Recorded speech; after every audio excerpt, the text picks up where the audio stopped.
the muse of 1,000 poets. Maligned is a beverage with psychotic properties. The people who are hyping the hype are going to bring down the rest of us. It's not true. It's just not true. The teetotaler's boogeyman. So let's be honest about what it is and what it isn't, rather than trying to say, oh yeah, you're going to see green fairies if you drink this bottle. And now, available for your imbibing pleasure right here in Chicago.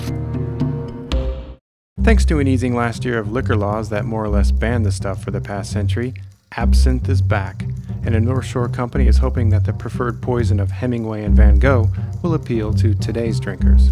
Production-wise, it's so complicated to make and takes a lot of time, energy, and botanicals. But I mean, it's a really important new introduction for us. There's not much mystique in Lake Bluff, and even less in the company's micro distillery. It's in an industrial garage here. Derek Kassenbaum, a former chemist who co-runs the business with his wife Sonia, is an unlikely mad scientist. The thing that makes absinthe is wormwood. This is what has been kind of the notorious element of absinthe all these years. What its reputation was is very different from what the facts are. There is a chemical in absinthe called thujone, which comes from the grand wormwood, or Artemisia absinthium, and thujone is a neurotoxin. It may or may not cause hallucinations, but there's not enough in the bottle of absinthe to do any of that. The best known ones are white absinthe and a green absinthe. We make the green. But all absinthe comes out clear to begin with. There's a series of botanicals that are steeping in here, just like tea bags. And they sit here long enough to add a little bit of flavor, but to also provide the color. At In Fine Spirits in Andersonville, barkeeps report that a handful of customers are drinking in the novelty. How do you begin marketing absinthe? You start with the ritual. Traditional absinthe service, which dates back to the Belle Epoque in France, the traditional glass allows us to fill with absinthe, a single ounce of absinthe.